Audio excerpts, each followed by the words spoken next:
And we're on. Yeah, we're on, yeah. And today's guest, we've got Chris Lambrianou. First of Yeah. all, Chris. How you do, James? Yeah, really well, thanks. I just want to thank you for coming on the show.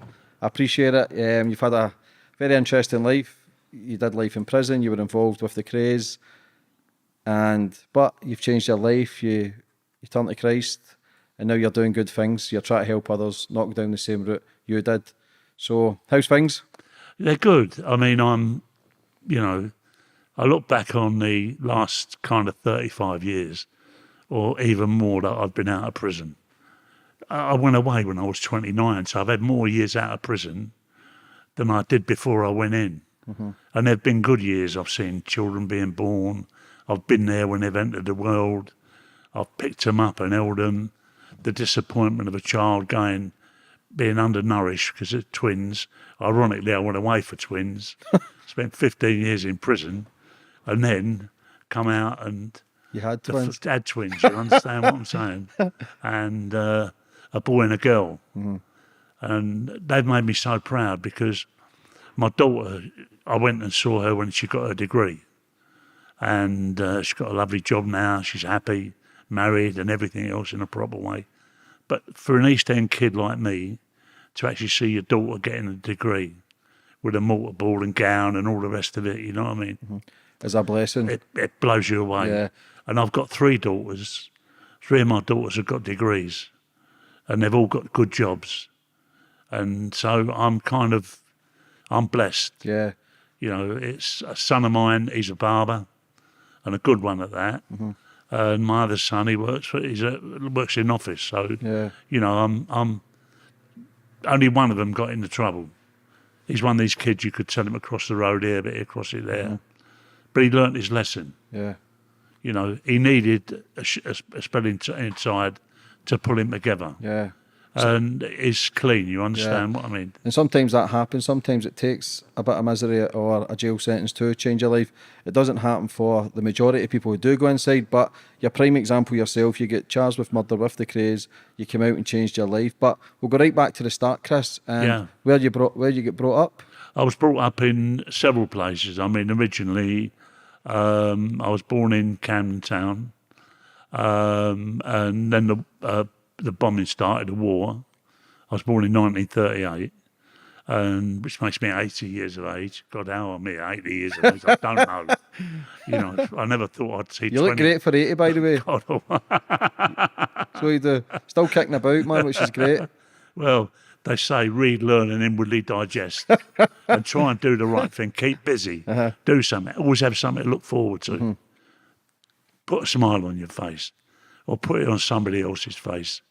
You reach out, help somebody. It gives you draw life from that. Mm-hmm. You draw strength from that, seeing somebody else get up off the pavement and march on. Yeah. And, So and how do was good things. how was your upbringing then, Chris, as a young lad? My mum was a firm Catholic, and that's how I was brought up, very much in the Catholic faith.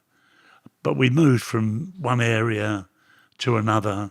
I mean, I came home from school one day, and the roof had collapsed, where the bomb had disturbed the building and what have you. So then we had to move to a workhouse over in South London. That was from West London. From the workhouse, after being there for 7 months, they moved us to a halfway house in Victoria. We were there for 6 months, and then they gave us a flat in the East End. Well, you know, it's the thing I can still remember. There's a lot of racism about at the time. And just having a foreign name, you know, meant you was never going to have an easy time. Mm-hmm.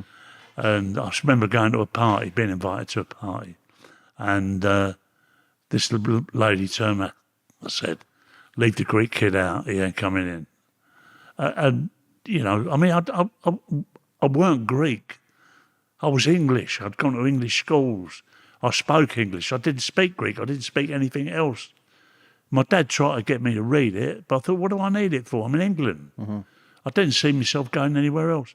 So, you know, being kind of an outcast, I mixed with the outcast kids and started bunking off at school and things like that. And my dad found out, he blew his nut over it because he was a straight man. I said to my dad, "What do you want to be, Dad? Come on.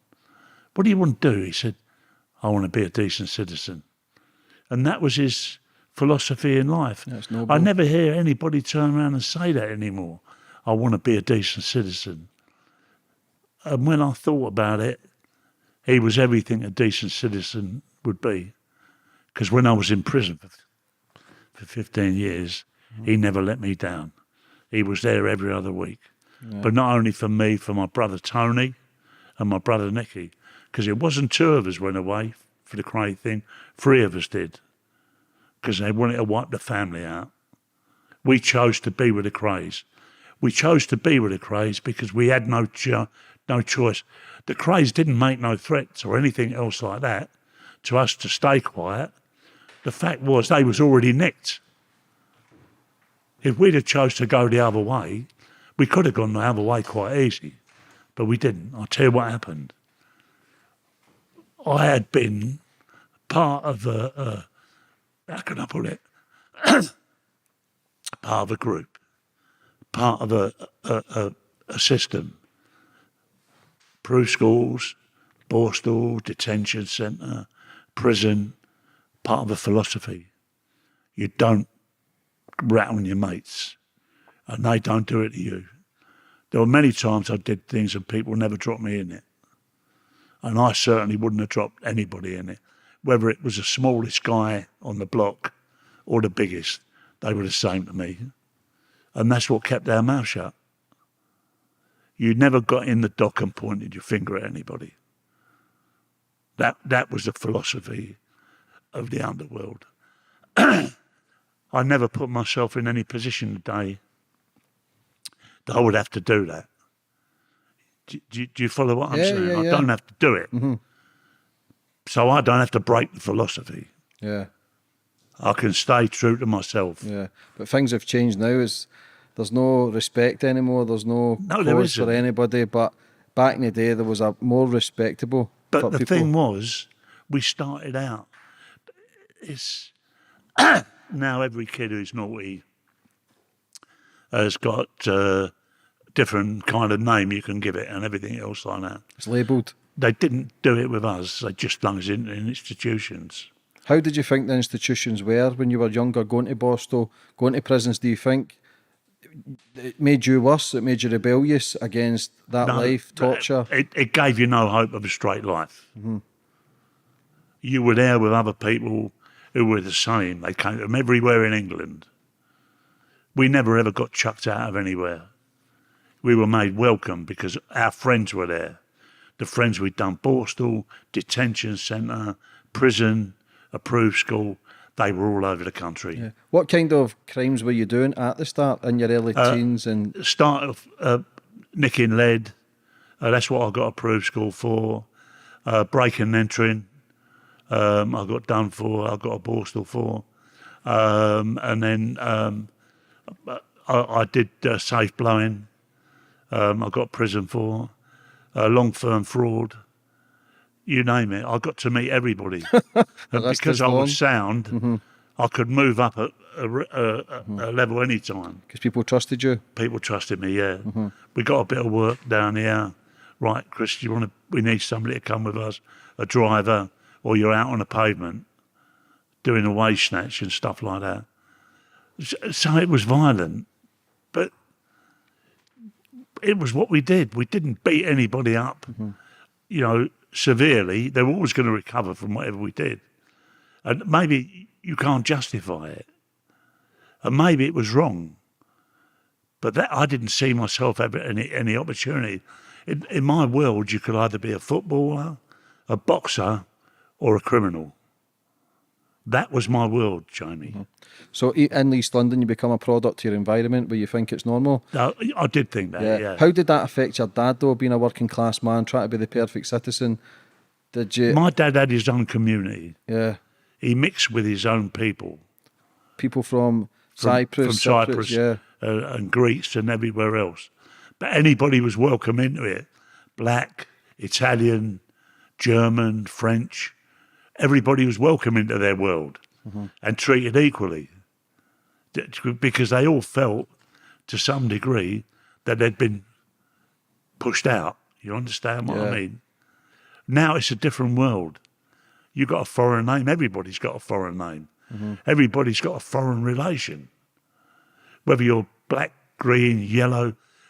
The first person, there weren't a lot of black people around, but I went over to the dog track at Harrogate Dog Track. My dad was going to go and get his money, and a black guy came up and asked him where he got the money for his ticket. And my dad called him brother. I'd never heard anybody call anybody brother. And I admired that, you understand what I mean? Now everybody calls each other brother, you understand? How you doing, bruv? But he had respect for everybody. He had respect for everybody, equally.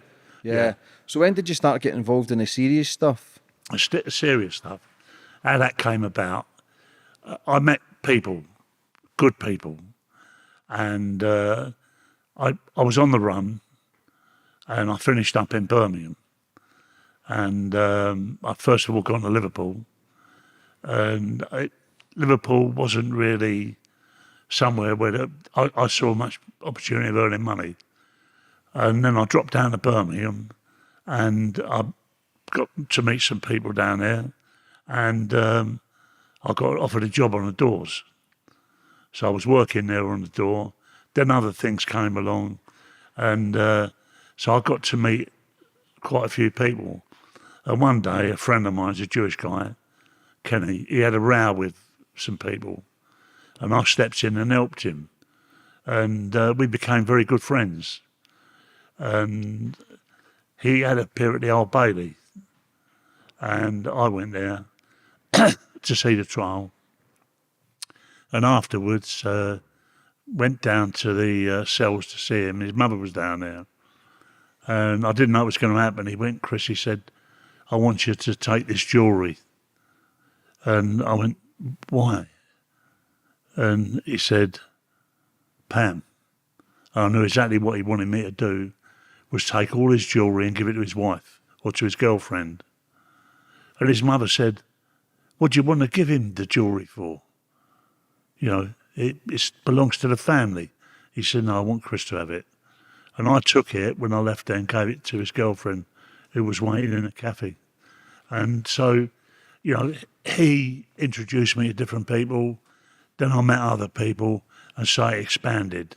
Yeah. And I then met other top criminals who I don't like to name, and got involved with them in different things, long-firm fraud, which I starting a company up, and then doing a runner, you know, ordering everything from everywhere.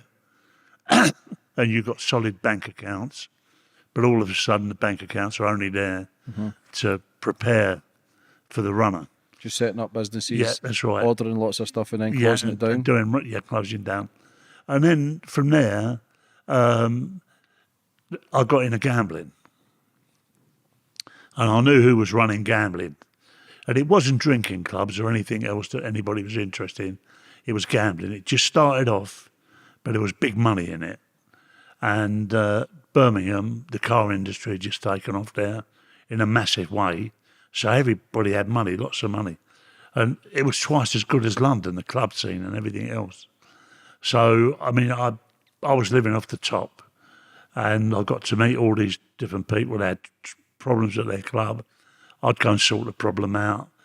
And, you know, I'd be on, like, it weren't protection money as such. You were just looking after the club, and they appreciated what you were doing, and they give you the readies. Did you have a reputation then? Yeah, I did, in your yeah. 20s? Yeah, but I didn't mess about. You understand what I'm saying? And Did you become a professional gambler? I did become a professional And gambler. what kind of gambling? Because I'd play cards, poker. I'd do the roulette wheels and things like that. And half of it we could get to the croupiers, you understand what I'm saying? So you've like, cheating basically, you're setting things up, you would win? We could do all sorts. Fuck, they say the house always wins as so well. the Krays got to hear about me, and they said I'd gone down to meet a guy to buy some American dollars, and he turned around, didn't turn up.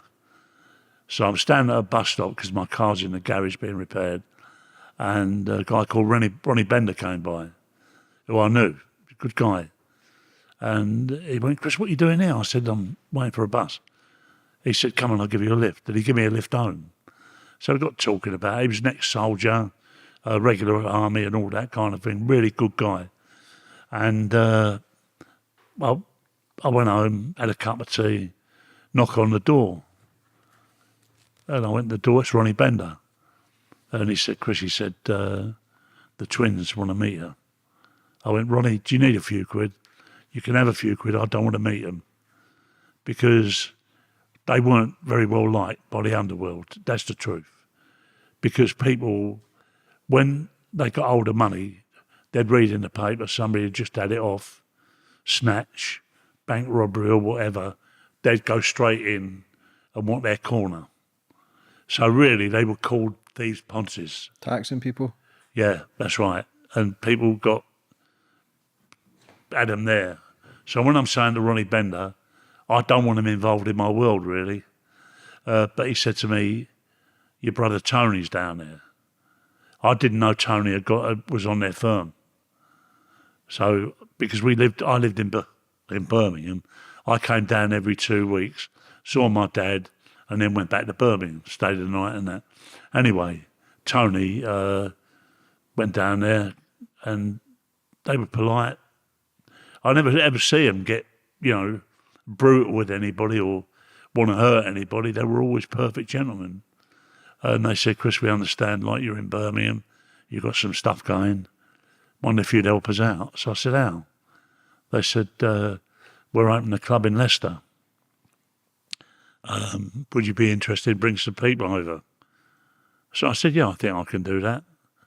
So I went away from there and went to the, their club, had a look around. It was nice, Gav. Started to take people over there, people who spend money. And they were doing rather well. But then Charlie Kray said to me, we were good pals, he said, Chris, he said, don't tell them, he said, what we're getting. He said, because they'll want it before we've even got it. Because they could spend money like water. And that was the way they were. And so anyway, the fact was that one day we're at a party and Billy Hill's nephew was another good pal of mine, Mickey Riley. They started on Mickey because they thought he knew and he was telling me to keep my mouth shut. But he wasn't. It was their own brother was saying to me, Chris, tell them nothing because they'll want it before we got it. So anyway, everything was going well. I had a car pitch up there. I had my own car wash. I had all this kind of stuff going on. I was earning a lot of money. And a mate of mine, Ray Mills, said to me, Chris, he said, I'm going down to London at the weekend. Do you want to come with me? And I said, well, what do you mean, come with you? He said, well, you can meet my brother, Alan, and I'll meet your brother, Tony. And I went, no, I was down there last week. Another time we'll do this, Ray. And he went, please, just let's have this one time. I thought, oh, come on. I'm always going against your better judgment. Your intuition. I should have gone my intuition. But I didn't. I went down there. We met in Limehouse. We went from Limehouse to a place called the Marquis of Cornwallis on the Bethnal Green Road. And Mrs. Kray, old Charlie Kray, the twins, Charlie, and all them were there. Went in, we had a drink. It was an occasion for the old lady. It could have been her birthday.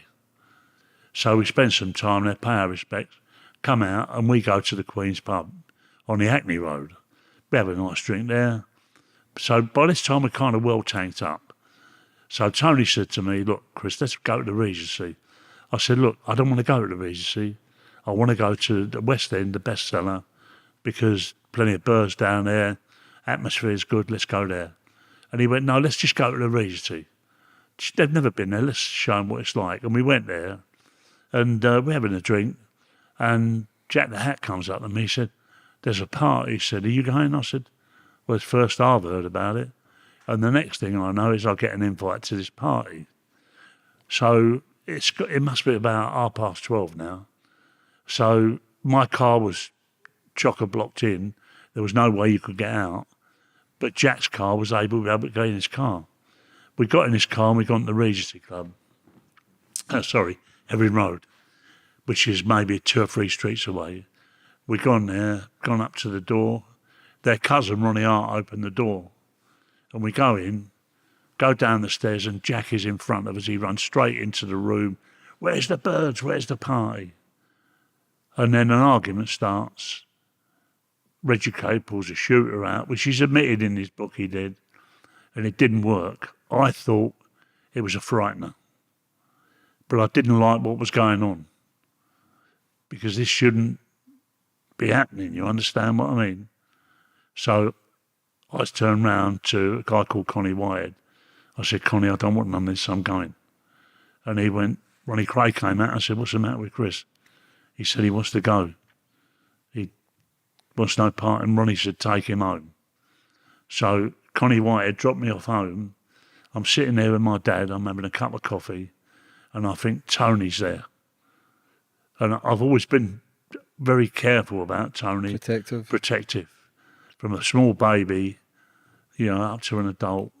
So I had a shooter there, 38 Webley. I went and got it, put it in my pocket, and got a taxi down to the Regency, got my car, and went to Evelyn Road. I went up, knocked to the door, and Ronnie Bender came up. I said, Ron, is Tony there? He went, no, Chris. He said, he's gone. And I went to turn away, and he said, Chris, he said, please, don't leave me. I went, what do you mean, Lee? He said, they've killed him. I said, no, not in front of all them people. He said, he's dead, he's downstairs. I went, Ronnie, I don't want no part of this. He went, please, he said, don't leave me. And I looked at him and I thought, you're a guy who's been in the army, straight guy. I said, where are they? Where's the twins? He said, they've run away. And I thought, they may have run away, but I'm going to help you. You understand? And I went inside, went downstairs, and there was a body laying on the floor. And I thought, when you walk down there, there's no noise or anything. I thought he's gonna stand up in a minute. He's gonna be all right. I wanted him to get back on his feet. Do you understand? I wanted it not to have happened. And when I looked at it, you've got to face the reality of what has happened. I went outside and got some socks that were in a washing basket in the kitchen, brought them in. I gave Ronnie a pair. I put them on, and we began to tidy the place up. So now I'm walking up the stairs, and who should come back but a woman called Blonde Carol.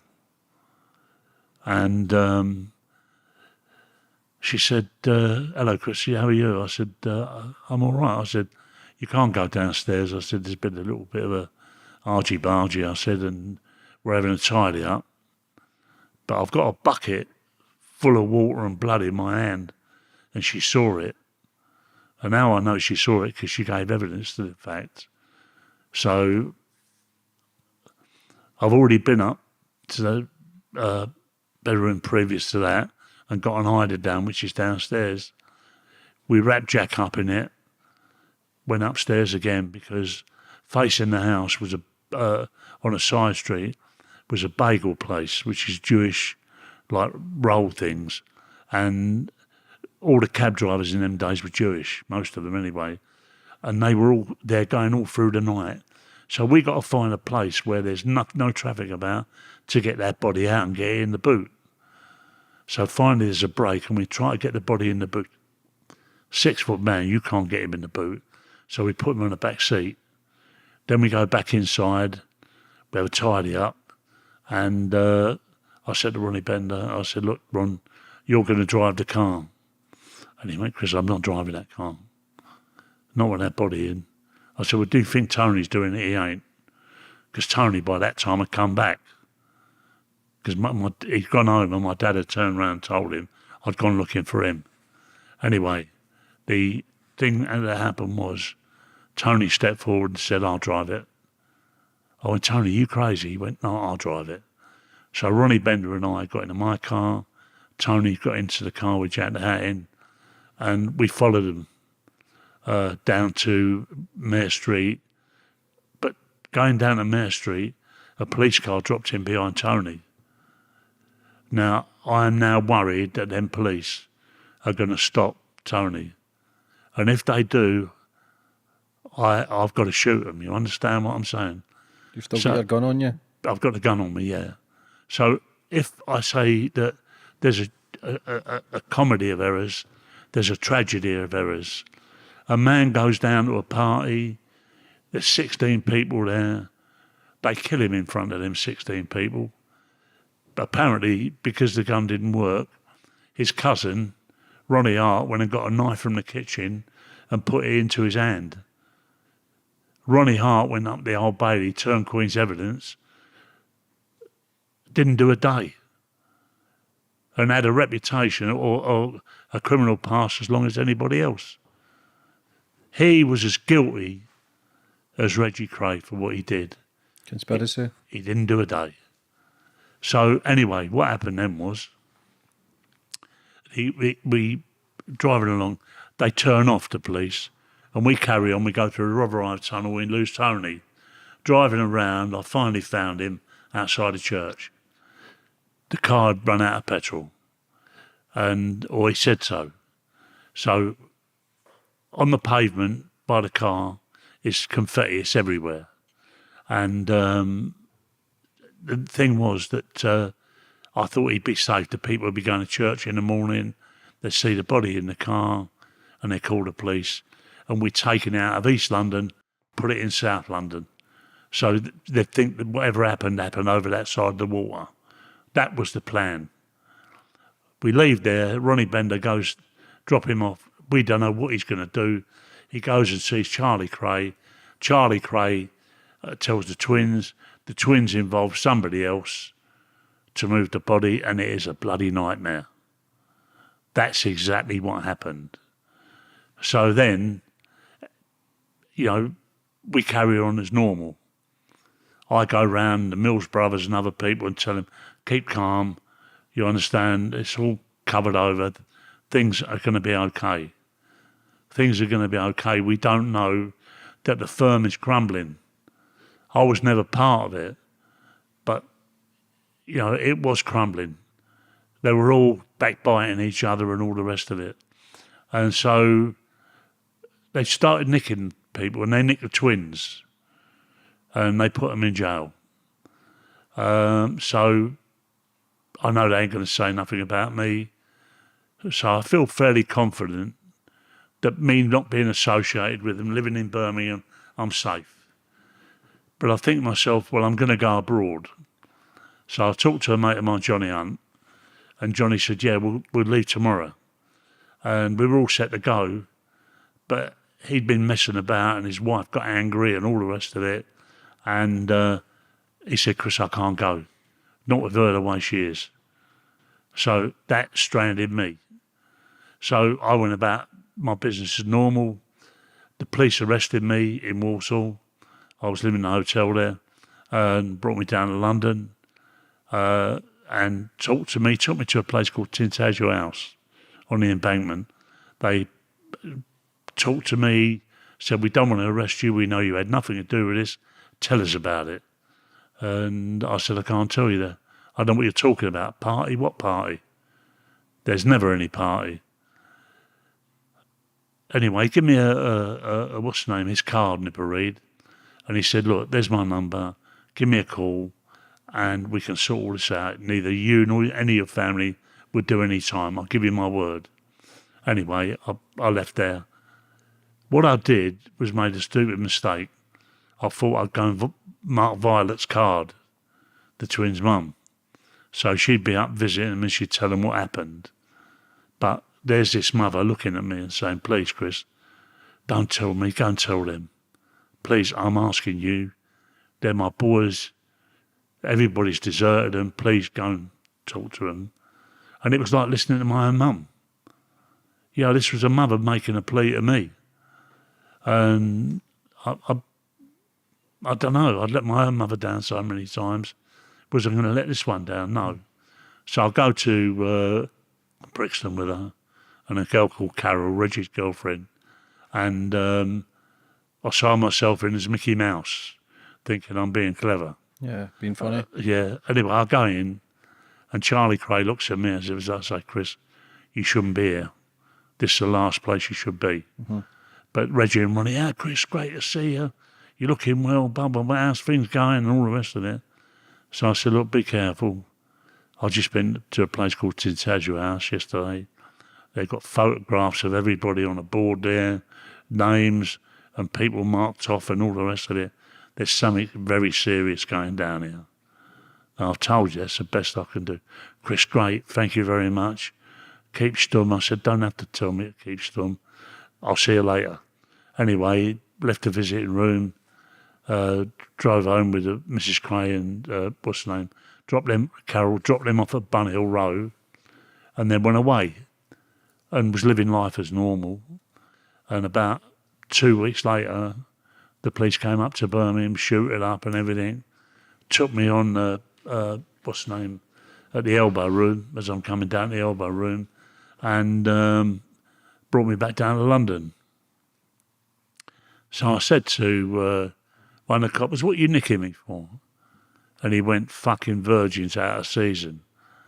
Well, that actually happened. I was in the police inspector's house because I knew his son, and him and I had pulled a couple of birds, and we'd gone back there, and I thought that's what they were nicking me for. But apparently that was definitely not what they were nicking me for. It was that.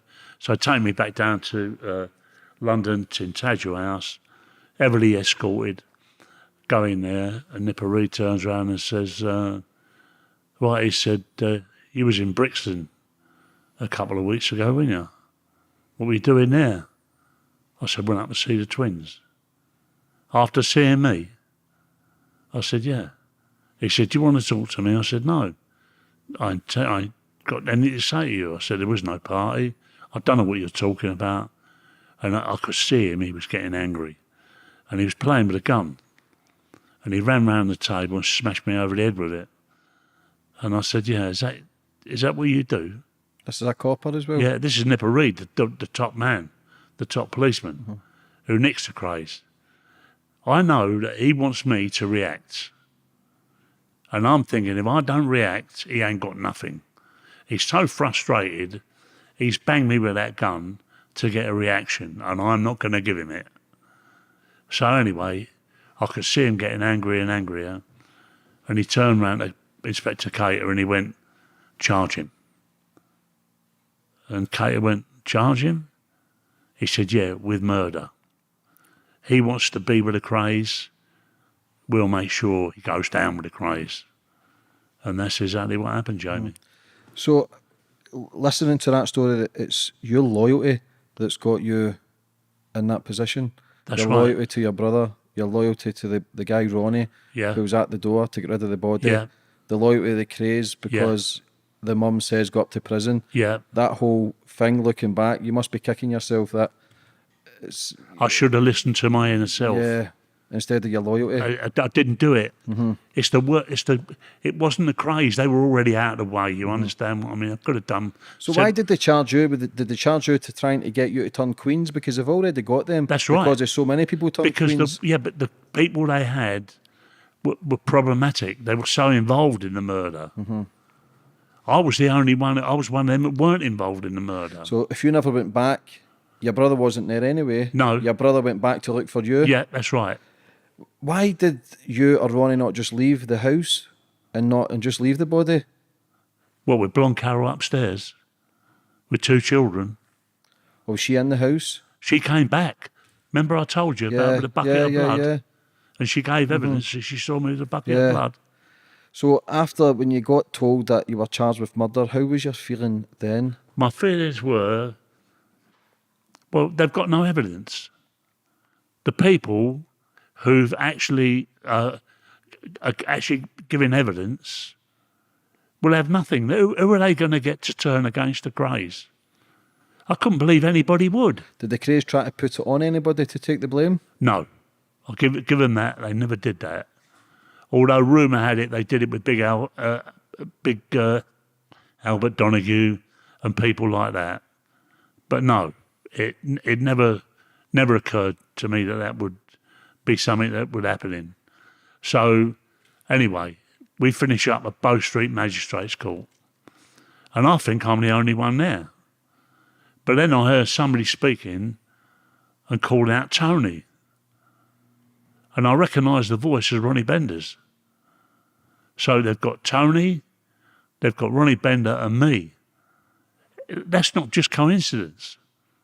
They have got something firm which puts us all in certain places. You understand what I'm saying? So whoever they've got is somebody who was there that night. And my first thoughts are two young guys who are there. It's probably them who said what they've seen and everything else like that. I never expect, it to hold water. So anyway, we stand up, and then I look in the dock, and all of a sudden I see Freddie Foreman. I'd never met him before. I thought, what's he doing here? Well, apparently, he was the one that the twins told, there's a dead body on your manor. And they brought him in to move it, which he's admitted in his books and everything else. So it's a total catastrophe. You've got two guys, one doesn't take his medication apparently, and the other one's deeply in grief and is on speed and everything else and drink.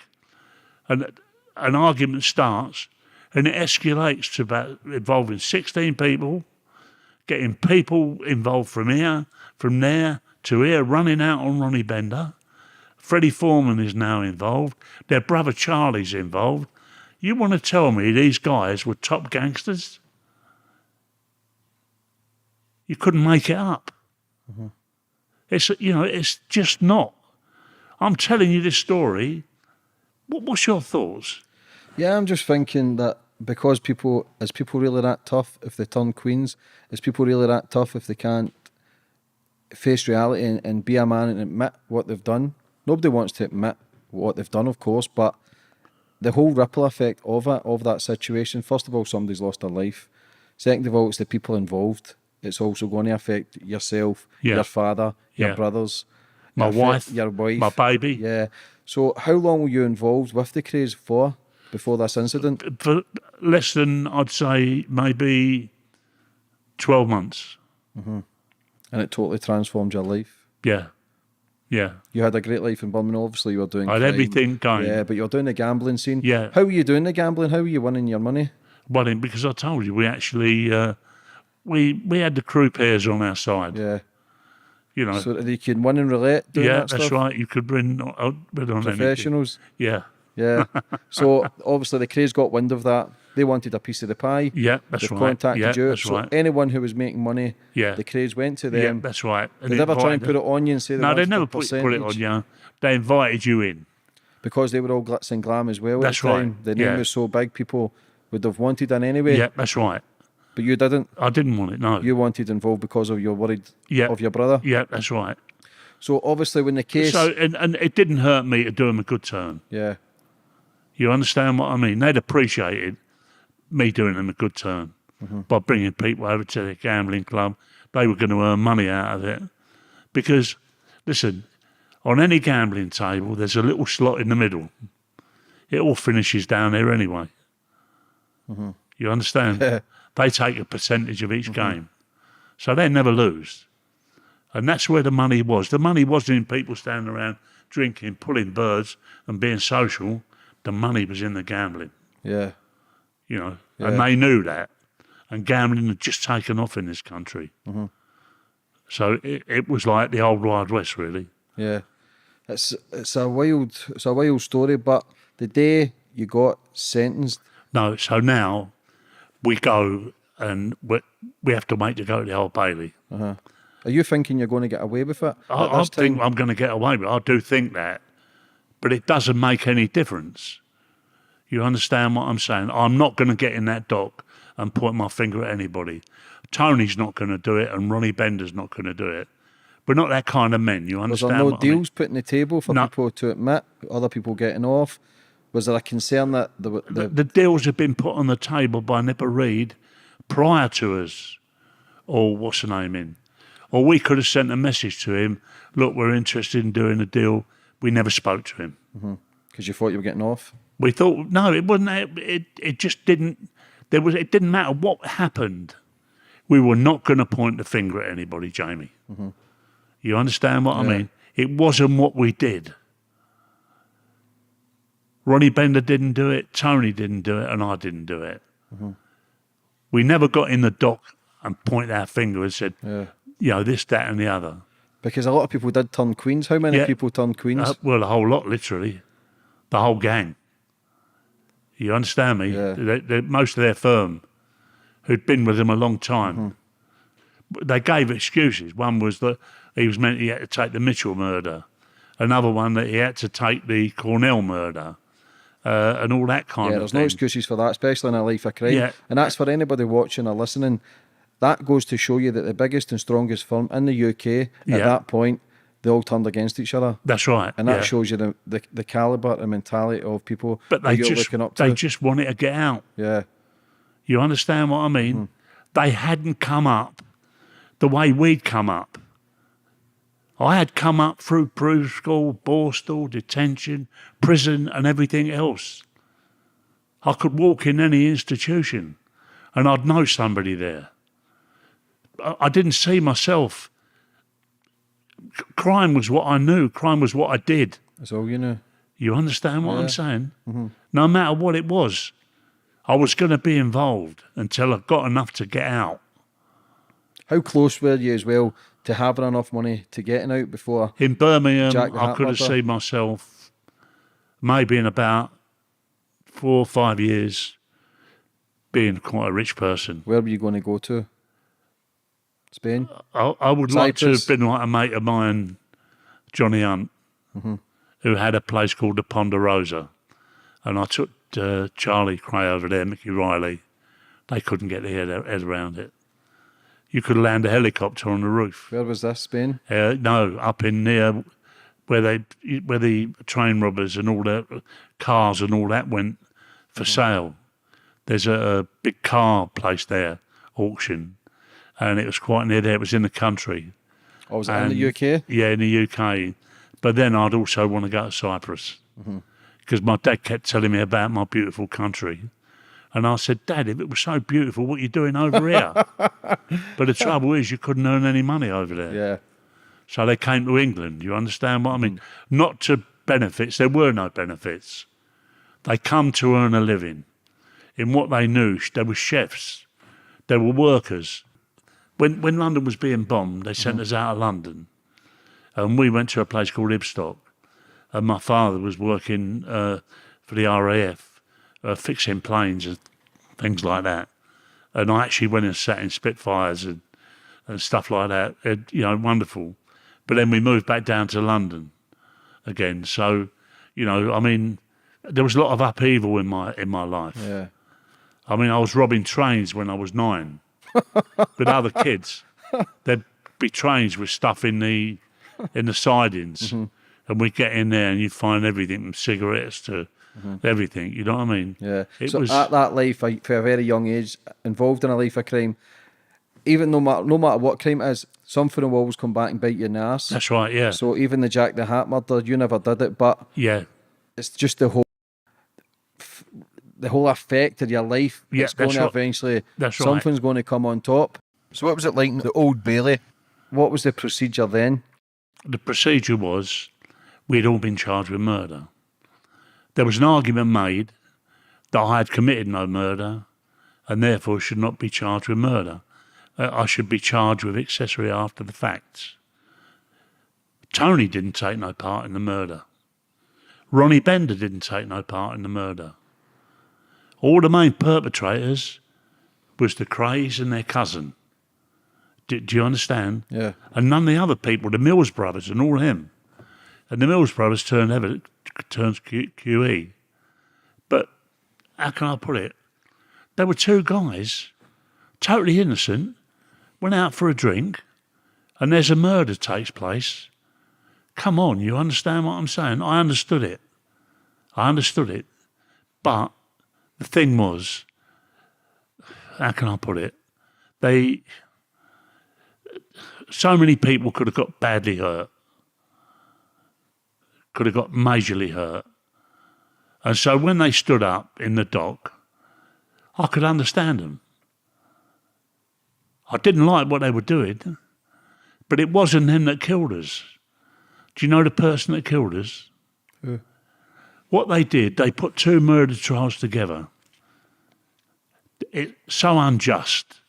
We should have been tried separately.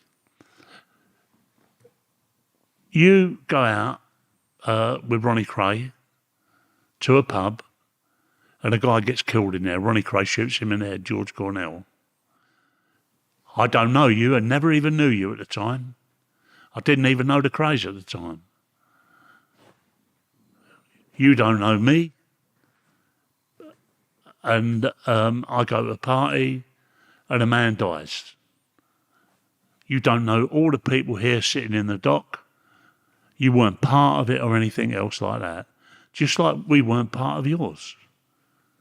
But they joined the 2 murder trials together. So by hook or by crook, they were going down. Yeah. You understand? There should have been 2 murder trials. They joined the 2, and they got a girl who denied a statement and everything else like that, and made a false statement. She got in the dock at the Old Bailey. She was the barmaid at the Blind Beggar when Ronnie Kray shot George Cornell. It was like listening to an angel speak. You could not doubt one word she was saying. She was very believable. It was coming from her deepest inside, things she was saying. And I knew then, You're fucked. at that moment, we were fucked. Yeah. So how, being so high profile, why shoot a man broad daylight in a pub? Why kill a man at a party with loads of people? Was that the calibre? Was that the route they were going? Just went ruthless and didn't care? They didn't care. It was only a matter of time. But they didn't care about their people either. So why should their people have cared about them? Was everybody getting used who were involved with the Krays? Yeah, yeah. And in fact, I think Freddie Foreman says at some stage that there was a plan going round to do them in. Because they went too wild. They went too wild. And it could affect Yeah. possibly And that everybody night, around when them. I got the gun and I went back to that house, I went back there with murder in my mind. Because if they'd have hurt Tony... Do you think going back to that party Yeah. where Jack the Hat was murdered, Yeah, and you getting that gun, you could have potentially killed the Krays? yeah, I could have done, yeah. I would have had to do it. He's my brother, you understand what I'm saying? I would have had to do it, Jamie. Where does your loyalty come from then, Chris? Your loyalty to willing to kill another man for your family, willing to stand trial, not point fingers. Where does that come from? That came from my background. Just going through the system? Through the racism. Brings you tighter in. Do you not understand a lot of the black kids and all that kind of kids from all over the place, why they get together? Because they're not rejected by each other. There's a fierce bond of loyalty. And they die for each other. Yeah, because it's all they've got. That's all they've got. Yeah. So when you get caught... I want to belong. That's all I ever really wanted to do, was to belong. If I'd have been accepted into that party and they hadn't left the Greek kid outside, I might have entered another world. Do you think you maybe abandonment issues there where you wanted someone to love you and show you acceptance? And then I had a girlfriend, Patsy Emmons, who came and visited me in approved school and everything else. I loved her to pieces. I did. I bought her little gifts. I wanted to marry her and to be happy forever. But her mum and dad said no. She lived next door to the Shea family. And I it broke me up. The rejection. Yeah. When she turned round and said, my mum and dad said, I can't see you anymore. Do you think that was a catalyst for you just to go fuck Part it? of it. Yeah. Part of it. There's a whole many chapters to people's... Yeah, that's right. Psychological stuff. Yeah, the trauma and the pain. It has a whole roller coaster effect. There's so many different things. And then when you go into prison, Jamie, you've got this vast sentence of 15 years, which is unjust. But then you think about all the bad stuff you've done in your life. And you think, well, I'm paying for that. On this trial, I should have been doing 10 years. Do you follow what I'm saying? For accessory after the fact. I should never have been done for murder, but I was guilty as hell of accessory after the fact. I helped to move the body. I helped to clear the flat. I didn't have to, but I did. Yeah, so you're still part of it, but you were willing to accept that? I'll accept that. So the first part of my sentence, I'm doing time for that. You understand what I mean? I'm doing time for things that only I know I've done. Which you're happily to admit? Which I'm happy to admit. You understand what I'm saying? So I hold my hand up to it, and that's my time. Yeah. I didn't deserve to do 15 years.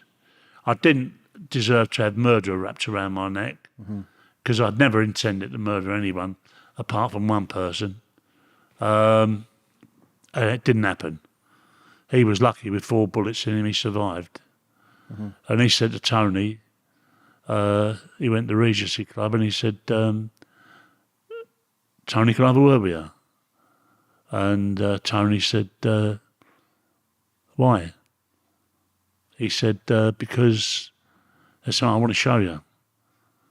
And Tony showed out to some people and they went downstairs to the toilet, went in there and the guy lifted his shirt up. He said, do you know what they are? And Tony went, yeah, they're bullet wounds, aren't they? I said, your brother did that to me. He said, you're bloody lucky, ain't you? So Who was this? This guy. Anyway, the thing was, the guy turned around and said, I deserved it, I took a liberty. Well, I went to a certain place with a girlfriend of mine, and he was there. And he come running out with a firm, and I weren't expecting, had a knife up to my throat.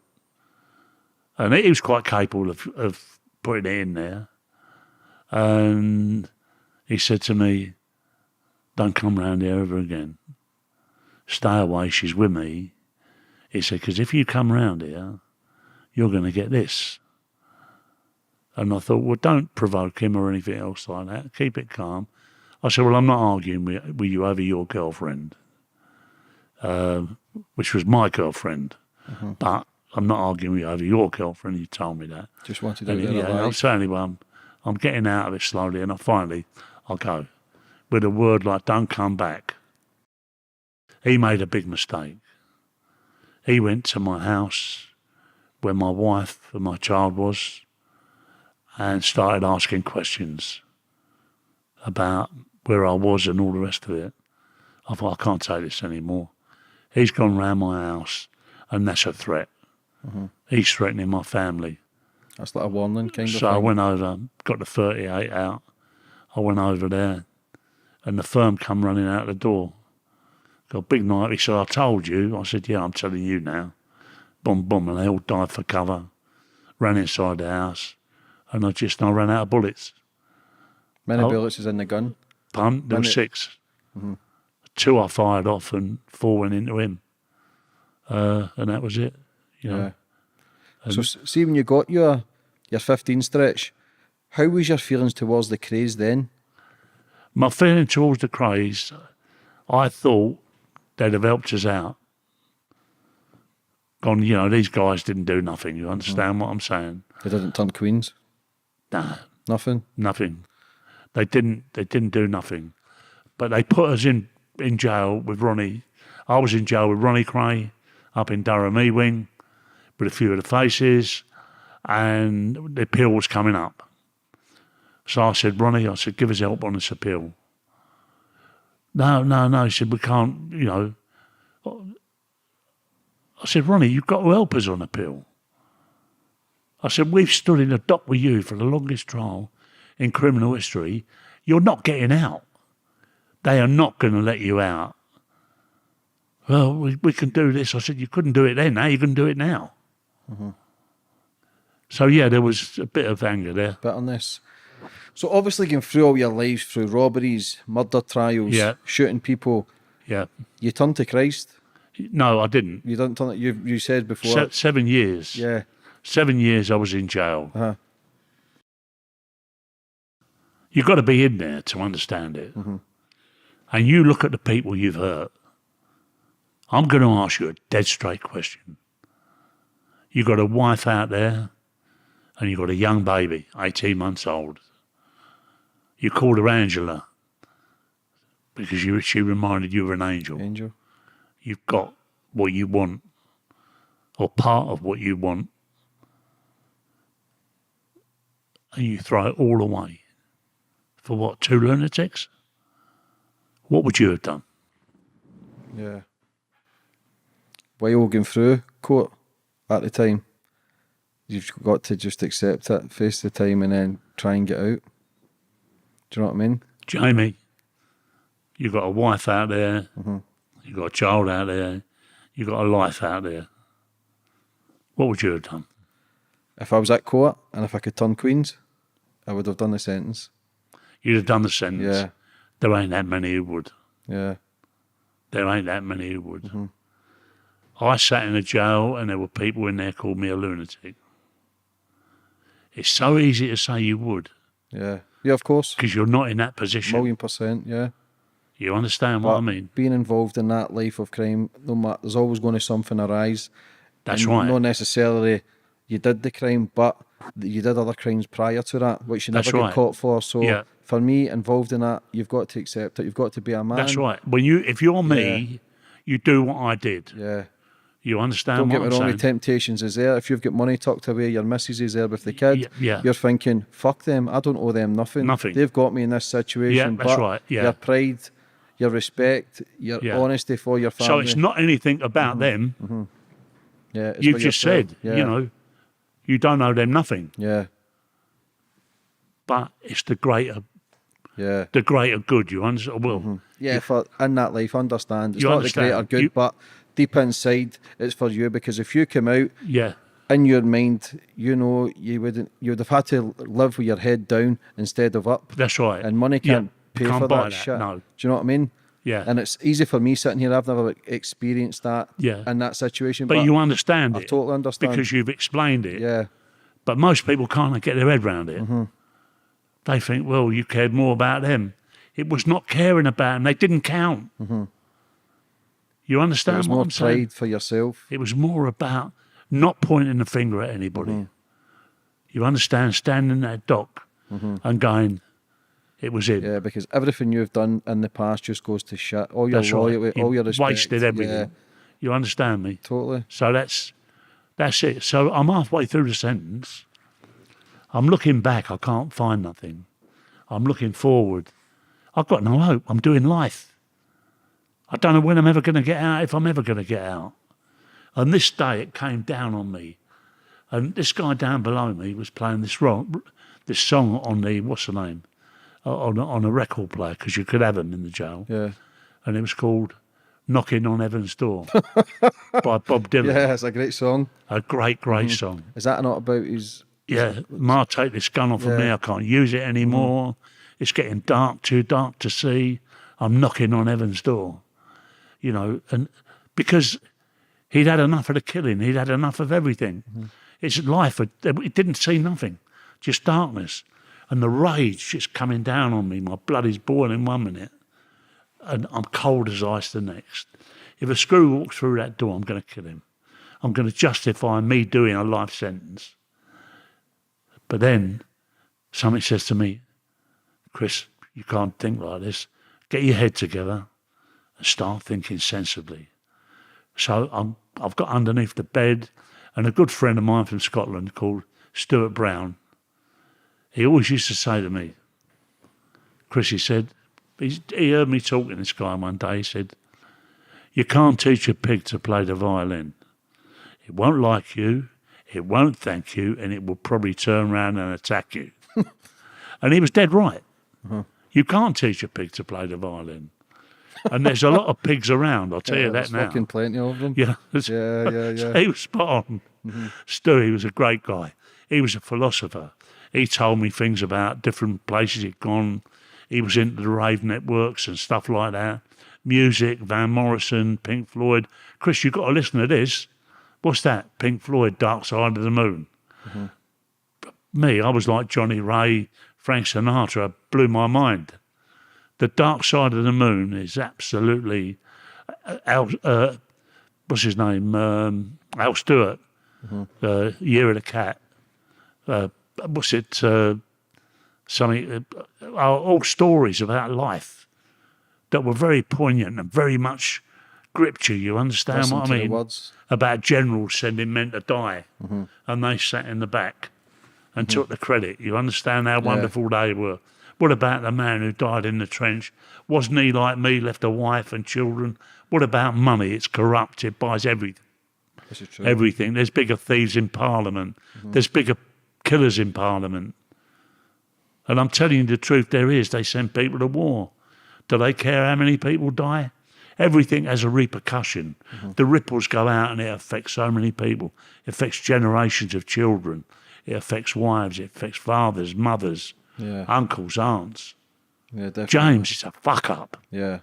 You understand what It's I an mean? illusion, yeah. It's It's a brainwash the total people. illusion. Yeah, yeah. When did you start looking into all that then? So this night it starts. Yeah. Before that, I'd kind of read stuff. I'd gone through comparative religions and everything else, Sufism, which Stuart told me a lot about. So before the 7 years, how was your respect in the prison? Obviously being involved with the Krays, not sticking anyone in. You Yeah. must have had a lot of respect. Yeah, we inside did. You did. Did the screws treat you well? They treated me Because well. I know the beatings were bad But back I then. messed up. And what I did, in Albany prison, they sent me there and they took everything off us. And we were treated like normal prisoners. And where we're doing fantastic big time. And I became very good friends with a guy called Freddie Sanson. His cousin was Terry Sanson, who played for Arsenal. But he was the gamest man I've ever met. And one night down there, the doors were banging down the block because him and I had got chucked down the block over. The screws were beating him up and I jumped in and helped him. And they carried me down the block and they didn't do nothing to me.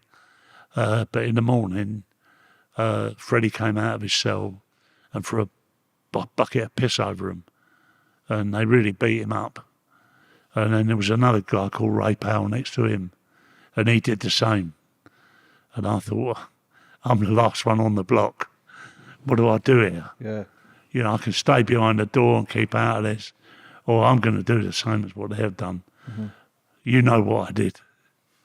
Tell me what I did. You went out. Your loyalty. Threw the pot of piss over him, got bloody battered, really battered, believe me. And I'm still fighting and everything else. I'm black and blue. And the next morning, I got up to the window and Ray Powell was there. And I said, Ray, you all right? And he went, yeah. And you could put your mirror out the window and you could see if he had a mirror, the next cell. I looked, I say, Ray, you've had a hell of a battering, son. He said, have you seen yourself? And I hadn't looked in the mirror. I didn't want to. I knew what I looked like, which was shocking. So next morning, the screw comes round, Chief, and he goes, get to your feet. He said, the governor's here. I said, bollocks, send them in and finish it off. Really, that's how I felt, Jamie. Yeah. You can't do anything. You can't do anything less than you've already done. Come on, finish it off. And the governor came in and he went, my God, what's happened here? I said, you know what's happened here. He said, no, I don't. He said, but you're going straight to Parkhurst Hospital where you can be taken care of. And they got an ambulance round. But I insisted upon walking to the ambulance because I didn't want the screws thinking that, you know, they'd have me over. And I walked by every one of them screws and battered and covered in piss and shit. I'm walking and I'm looking at every one of them as I'm walking by, thinking, you know, I had nothing to lose. If they did me again, so Was what? that breaking point for you then? Just you're willing That was to part die? of it. Then I go to the hospital and the Queen's surgeon was a part-time doctor at Parkhurst Hospital where he lived on the Isle of Wight. And he came in and he went, well, he said, I think you've lost the sight in that eye. I've got two massive black eyes. I think your jaw's broken, kicked my teeth in, and that. Anyway, I was over in Parkhurst for around about 3 weeks, and then sent me back to Albany, and I saw one of the screws that did it to me, and I ran after him, and he ran inside, locked the door, and within an hour I was out of there. I was up at Hull, sent me up to Hull. So, you know, that was part of life. But that night, when it all come crashing down, Stuart Brown, before he left, he gave me a box of books, and I was looking for all the books, and I found a Bible. And we chucked it away. What I wanted a Bible for. I've never read one. The only time I've had one is if I ripped a page out to roll a cigarette in, because it's like very thin paper. Yeah, I bet it's finished, yeah. So that's what I've done it for. But anyway, I'm slinging all these books everywhere, and finally I went, no, I just nothing going to do it here. End it. And then I picked the Bible up, and I thought, great people have read this book and have climbed mountains and done wonderful things. They've died for it.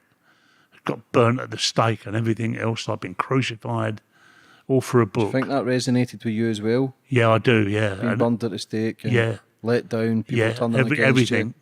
And I picked the book up and I tried to read some of Genesis, where it starts off, and it didn't do nothing, so I put it under my pillow. It's now about 4 o'clock in the morning, and I thought, well, if some of them thoughts can go into my head, maybe I can get over this. It weren't doing nothing. So I got the book and I put it there, and I fell asleep. And I knew I'd found something very, very precious. And I never let go of it. And that's what I kept read you it. I went to London Bible College. In prison, I did the Bible College course. I did all that and learned an awful lot, because there's something in there for everybody. You understand? If you read the book of Proverbs, it's like a father talking to his son and giving advice. Them kids that haven't got a father, read the book of Proverbs. You have got a father, and he's giving you advice. And if you take it, your life will be successful. You won't look at failure, you look at positivity. And there's a book that stood the test of thousands of years and still stands strong. There are people standing on it, and I stood on it, and it got me through. So that was a turning point. Were you suicidal at that point? I was. At that time, I was ready to go. I had to beat the system. I couldn't let the system beat me. And I was about to end it. That was going to be the end of it. And I got over that night. And so see, when you were going through that transition and that change, obviously your loyalties lie with everybody else round about you. You concentrate on everybody else's life, try to help everybody else, but it's a case of fuck everybody else, it's still time to help me. Yeah. Did you become more selfish towards yourself and realise you need to help it was a gradual process. Yeah. I didn't look at anybody else, I was looking at me. I couldn't go out, so I went in. And I was getting rid of shit I didn't need, you understand what I mean? Yeah. That I'd carried around for years, prejudices and all the rest of it. And then what happened was, I looked out the window one day, and I was great in the cell. My head would be on the Bible, I'd be on my knees, clean towel out, you know, with a book there. And, you know, it was a place of worship in my own space. Because it's not about church. The church is in your heart. It's not the church. It's a belief. You know, it's a belief. But I looked out the window this day and I saw all these guys going to church, and I thought, they've got the courage of their conviction. They've got guts to actually go into that church and worship. I haven't got that. Were you concerned that So being surrounded with all the biggest criminals in the that's UK, right, how they were going to portray you? That's right. So I started to play the percentage game. Jesus, you can have 10%. And he said, well, I'm cool with 10%.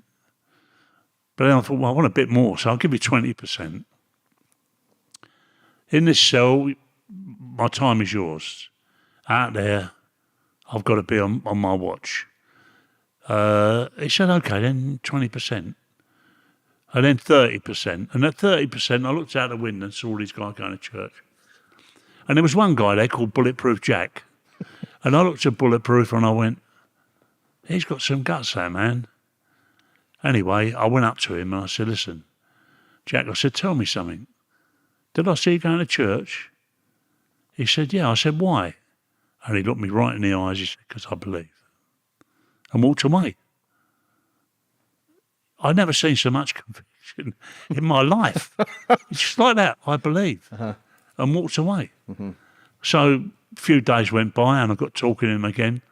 I said, what made you believe, Jack? He said, I'd been shot several times and I was laying in a hospital bed. And I said, Jesus, if you're out there, bring my father here to me. He said, and he was the one man I didn't ever think I'd see again. And what he did, he said, my father came to me. He walked into the hospital bedroom, looked at him and he said, you'll survive, and walked out again. But that's all he wanted. A sign. A sign, and he got it. And that was it. And I met so many other guys there as well, pretty much the same. They weren't cruising religion to get out of prison. They just found something in there. The quiet time, the solitude, locked up in a cell. You can only read so many books about porno or gangsterism and all the rest of it. It's what they find. It's what they find. And you never see them in prison again. The ones that play the game, they go back. They don't stay out 35 years. Yeah. You understand? And I think that's a great point to touch on, that, listen, change is scary. Yeah. But anybody can do it. And it's I always believe and always say the loudest men are the weakest. If you actually sit down with criminals and break them all down, you realise that they are vulnerable. Yeah, they are. Sensitive. Yeah. That is just a shield. That is their protection. Yeah. Because they're so fragile, they don't want to be hurt. Yeah. But it shows that no matter what you go through in life, no matter through some of the darkest and deepest shit, you can find something within. You can find redemption. Yeah. And let You understand? go. Yeah, definitely. And you can find satisfaction and hope. Hope is the main thing. I mean, I look at this place here. I worked here. I stood in courts like the Old Bailey where I was sentenced, and I've pleaded with somebody, a judge, to give them a chance. And they've gone away and deliberated and come back and said, we've heard what you've said, and we're in agreement with you that if this person goes back to the lake community instead of prison, there's hope that his life might change. Yeah. We're prepared to give him that chance. Thank you very much. That's a judge saying that to me. And they wouldn't listen to me in that building at one time. I had my own car parking space down there. Your own bed? Yeah, didn't have a bed, but I had my own car parking space because London was so expensive. So I got in touch with the probation service who arranged for me to have a what's the name down there? Car park. Car park, because otherwise I'd be bringing people late to court. Yeah, but that's a great thing because now you've got the respect and a whole different angle. But not only that, not all the materialism, not cars, money, whatever. Helping someone else is the greatest gift. Am I in sitting the world. here in a gangster suit? No. No, I'm not. I'm sitting here, like I got up this morning to go on a boat ride with my wife. And then got a telephone call from you, James. I've been pestering you for weeks, Chris.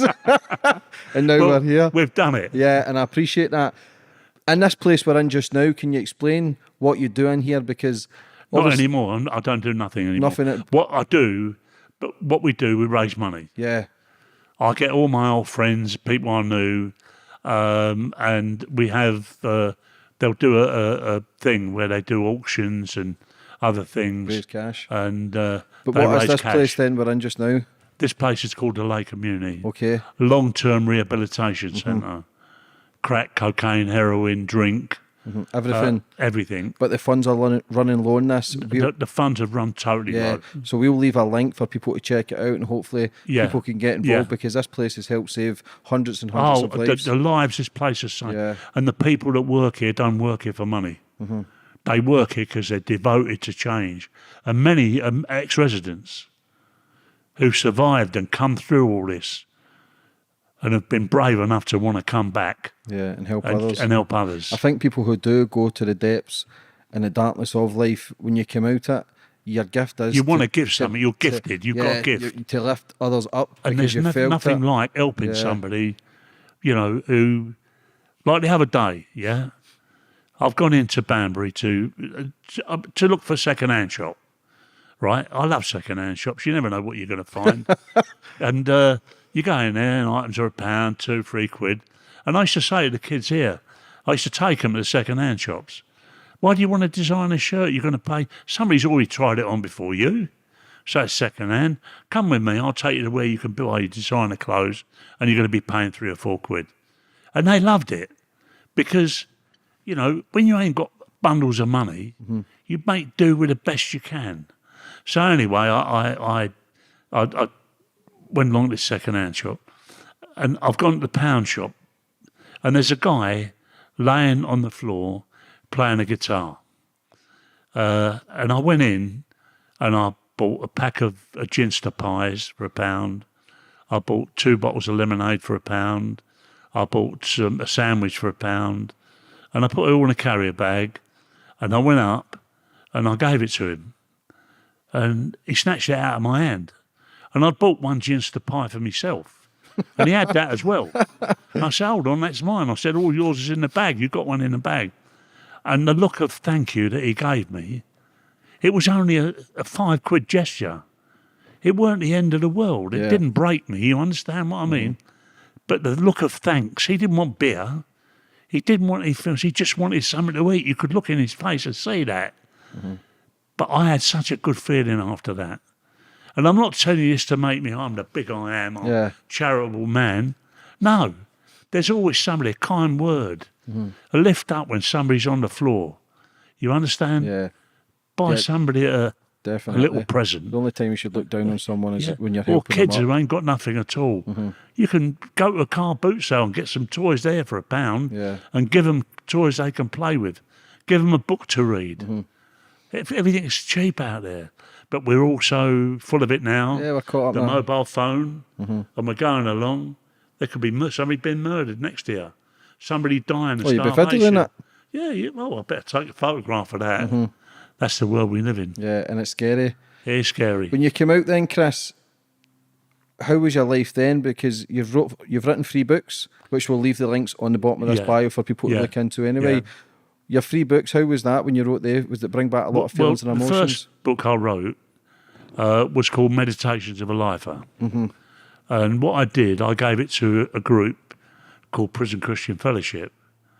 It does sell on eBay for around about £49 to £50 because it's out of print. And what happened was I was in Gartree prison, no, Cockney prison, and I don't know, I was praying, and this voice inside my head said, Chris, don't say these prayers, write them down. And every day I wrote a meditation down. And during the course of that meditation, about the 25th day, the one person I didn't want to lose ever in my life died, my dad. And I never thought I could ever handle it. But I went out into a garden, I was a gardener, working in the garden at the time on my own, and I looked up at the sky and the trees and I thought, well, Lord, you made the trees. Coming up to autumn, they're all going to be bare. You know, I just know that you're going to do something with my dad. He's not going to die. He's going to be like that tree. He's going to bear fruit again. And he's bore fruit in my life. I'm more my dad than I ever was Chris Lambrianou that, you know, went away. And so during the course of his meditations, my dad dies. It helps me get through it. It helps me understand it. It gives me devotion. The Bible gives me a way to handle it. Because God says to Abraham, bring Isaac up the hill, up the mountain, prepare an altar, a lamb on it. And I want you to sacrifice Abraham, and then everything will be right. It's testing Abraham's faith. So Isaac's laying there and he's got a knife, and if God wants him to do it, he'll do it. But God says, no, I don't want you to do that. Isaac, take him off the altar. He doesn't belong there. So I figured if we can build a mountain, if we can build a mountain on, an altar on a mountain, I'm going to take my dad up there, mentally, but in a way physically, because I'm going to carry him up there. You believe that? And I'm going to lay him on that altar, and I'm going to say, I can't deal with this, but I'm going to hand him to you, and I know you can. I know you'll take care of him and love him and give him the peace he never had down here. He wanted to be a decent citizen, make him a citizen of your kingdom. Did he see a transition of change while he was still did, alive? yeah. Which is a great thing then. Yeah. Which would have made him proud. Yeah, he did. And I'll tell you what, but one day he said to me, Jamie, went, Chrissy, he said, you broke my hand. I said, Dad, I would never break your hand. He said, you're in prison, Tony's in prison, Nicky's in prison. I've got 2 fingers, my 2 sons, Leo and Jimmy. They brought Nicky down, because he was involved with the Krays as well. So he didn't ever have an easy life after that, after we went down. And that's just the way it is. That's just the way it is. It affected so many people's lives. Yeah, and I always talk about it on the show. It's the ripple effect. It just spirals down. I believe the better person you become, the better person you attract. That's right. Yeah, it's good. Your second book, what was that, Chris? The second book was Do the Walls Come Down? We all build walls around us. Yeah. And we don't let them down. It's a protection for our family, protection for ourselves. Insecurities. We're one person at home, but another person when we go out on the street. No matter where we are. So our insecurities build this wall. Yeah. And I felt by sharing what I'd written would bring the walls down. And then the next book came out. That was the Escape from the Kray Madness. And then the next book was the book The Kray Madness, which is the one out now. And I'll leave all the links in the bios. Yeah. Would you like to finish up on anything, Chris? Yeah, I'll say this. There are years which are fruitful and the years which are barren. I may have had some good times when I was back in the 60s and that, and there were some good times. But seeing children being born, finding somebody who loves you and you love them, because it isn't about jumping into bed every 5 minutes or kind of saying I love you. It's about looking in the same direction, finding something to believe in, caring about that other person more than you care about yourself, knowing that's real love. When they take care of you and you take care of them, that's the most beautiful love you'll ever find. Yeah. And if a lucky man finds that, or a lucky woman, they're blessed. You understand what I'm saying? Because a lot of relationships are built on things, on possession. External stuff. They're not built on love. Love's tough. Yeah. Love's strong. You don't break a 2-chord system. And to work here at the Lake community where so many people came and had their lives changed, if you can't work with love, a man called Khalil Gibran said, better that you sit outside the gates of the temple and beg from those who do. When I came in here every day, I worked with love. I worked with strength. I had God's backing. You understand what I mean? Yeah. Didn't matter what I was going to face that day. No matter High Court judge, probation, police. I was in the right place. I could stand up to anybody and hold my head up. I think it's a great thing, Chris, the way you've changed and the way you've helped others. Sometimes in life, you might need to go through all the bad stuff, all the pain, all the misery, murder charges, prison, the loss of your father, to help you have a turning point where you go, fuck this, enough's enough, and then it changes you. And then what happens is you come out of prison and then you help change others. Sometimes you might be brought on this planet just for that reason. Yeah. You might have saved hundreds and hundreds of lives just because you've sacrificed your own, which is But you don't know. thing. I mean, I've gone and I've given lectures at public schools, Eton, Reeds, Cobham in Surrey, Richard Branson, Jeffrey Archer, their children go there. I've done Oxford, Cambridge. I've done everywhere. Churches. It got so, I'll be honest with you, Jamie, it got so that, how can I put it? it all became about the Krays. Yeah. It was not about Change. change. They wanted me because of the Kray thing. They didn't want me because, you know. Yeah, you changed. Yeah, that's right. Yeah, people But I did get it over to them, and I've got letters to testimony and all that kind of thing. And at the end of the day, I kind of thought, this isn't even about the Krays anymore. It's about me, but as a gangster. The message I would send out there is crime don't pay. If you can help a youngster get out of problems, get him off of drugs or her off of drugs, you're breaking your mum and dad's hearts. You're breaking your family's hearts. The ripples are going out. You've got to look at that. You've got to look at the people you damage, the people you crush.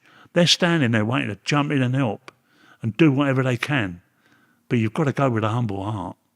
You can't go because most people who are in criminality and drugs and all that, they're pointing the finger at everybody else. They deflect it. Yeah. It's not them who's the problem, it's them. Take responsibility. You understand what I Yeah. mean?